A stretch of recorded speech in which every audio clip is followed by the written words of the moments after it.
Good evening. This is Dominic with TheBackVlog. Recently, a few weeks ago, I finished Halo Combat Evolved, the first one, the very first Halo game.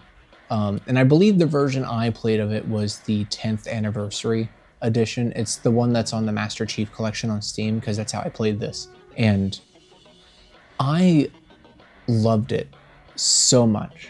I've been aware of Halo basically my entire life.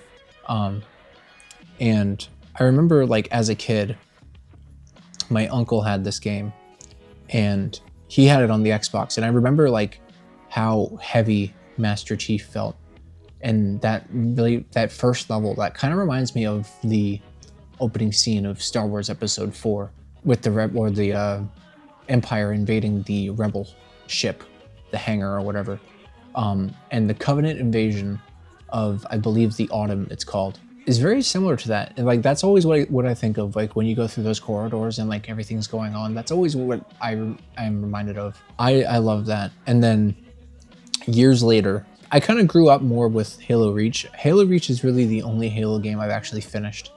And I've played a lot of like Firefight ODST. I was always a Call of Duty kid, which sucks because, I mean, I guess Halo's not really in much of a better state, but Call of Duty is a husk. Not that I care. I really don't give a shit about Call of Duty or Halo or Battlefield or any of that. Halo has always been a comfortable place to go to just chill out with friends. Couch co-op. I never like had Xbox Online either, but you know, I always played like split screen, like Firefight with some old friends. And the fact that Halo can still give me this experience, you know, 20 years later, is incredible. I didn't play this game alone. I met up with just an acquaintance that lives in my apartment building. We found out that we both played completely different games, but you know, we were comparing Steam libraries one day, and we found out that we can play Halo together. So, you know, we made plans to like get together, and it was a blast. Like, I don't think I'm gonna take the memory of playing Halo with this random dude in my apartment building with me and cherish it for the rest of my life. Even if like, you know, 10 or 20 years, I never think about this dude. The fact that that was able to happen is really powerful still. And I know it's like really cheesy, but like, you know, that kind of stuff doesn't come cheap in today's day and age. As for the game itself, I don't mind the level design. I know, I guess a lot of people have a problem with like the second half of the game where you're kind of like backtracking and you're like going backwards through the levels. But I think it's interesting because, so right now I'm also playing, this is gonna sound completely tangential, and it is, but I have a point here. I'm playing the Legend of Zelda Ocarina of Time on the 3DS, and in this version, once you beat it, they have like the Master Quest thing, which I guess like reverses the whole game. And kind of like going backwards in these Halo set pieces is kind of similar to that, where it's like, you know, you have these places that you've been to and you're like kind of like trying to traverse through them.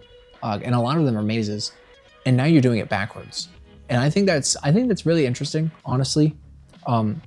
As for the planet Halo itself, you know, when I was exposed to this game when I was a kid, I don't think the concept of Halo being a planet was even like a consideration for me. I don't know like what I was thinking.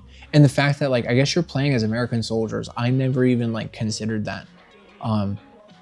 But the fact that Halo is a ring shaped planet, and like the atmosphere is on like the inner surface of the ring is wild to me.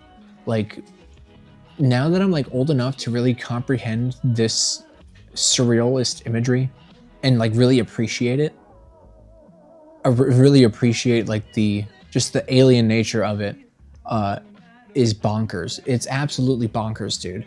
And I'm really excited to see, like, you know, revisiting some of these Halo games again. I'm really interested to see like what else I can get from them now with an adult lens. You know, this game is just super fun. I was not expecting to enjoy it as much as I did.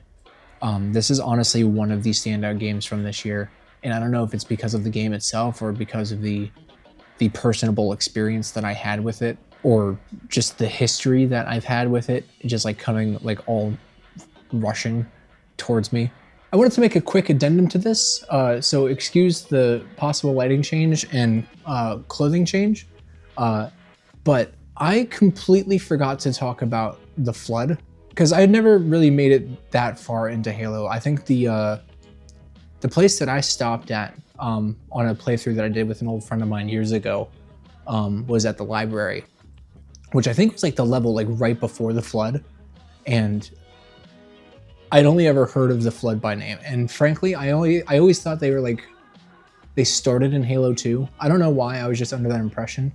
But I had no idea like what the Flood was. I thought it was just like another like alien race, kind of like the Covenant is. And it is, but it's much more horrifying than I initially thought.